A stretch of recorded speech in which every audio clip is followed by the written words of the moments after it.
Hello everybody, welcome to this week's book review. This week I decided to review a book that I just finished called Atomic Habits by an author called James Clear. And James Clear is an expert on habits, and it actually provides a lot of insight on what a habit is.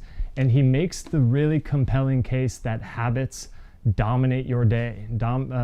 Habits really do dictate how you spend your life, and most of the day, as he points out, is really not about making conscious decisions, but it's about reacting to the environment and going based off of habits that you have formed. So this book almost is more of a practical guide of how to reformulate your habits to become the life and to become the identity or the person that you ultimately want to become. So it's really practical. It does a really good job of laying out what a habit is.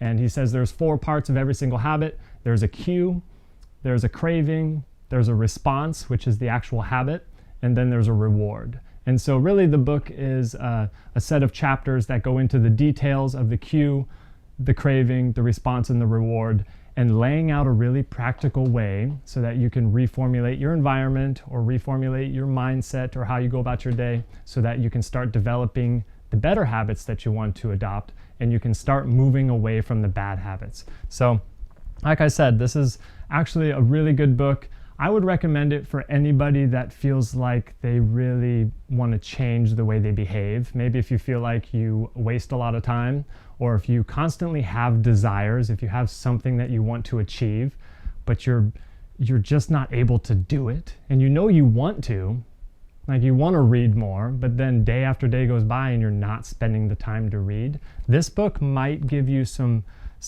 hard, fast, practical things that you can start to do to start adopting better habits and to start limiting bad habits.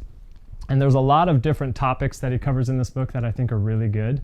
And I want to share one with you because this one really stood out to me and I thought was really interesting. And he refers to it as the Sorodies Paradox. And one formulation of the paradox goes as follows: can one coin make a person rich? If you give a person a pile of 10 coins, you wouldn't claim that he or she is rich.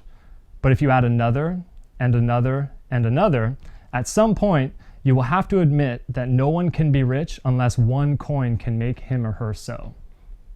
And it's this idea that habits, no matter how small, no matter how atomic, once they pile together over the course of many, many times, thousands of times, many days, many years, they begin to build on each other and they begin to take shape. It's the idea that you can put an ice cube inside of a freezer and slowly start turning up the heat. And the ice cube is still an ice cube when it's at 25 degrees, at 26 degrees, 27, 28, 31. And then once it hits 32 degrees and 33 degrees, the shift happens, right? The momentum has built up enough where the temperature can then begin to take effect. And then the results, what you actually see, start to take shape. And so once again, I would really recommend this book for anybody trying to better themselves, better their lives, change your habits, adopt new ones, better ones, and leave behind the old ones. This is a fantastic book. I would really recommend it. And for those of you that enjoyed this book review, join with me this year. I have a New Year's resolution in 2021 to read one book every 2 weeks. And so I'll be sharing the books that I read and giving a little bit of a review, maybe sharing a little bit of insight, and hopefully giving you a better idea of whether or not you want to take on the task of reading that book. And I'll just go from there, and I'd love to share with you my thoughts along the way. So thank you so much for joining, and I appreciate on catching you next time.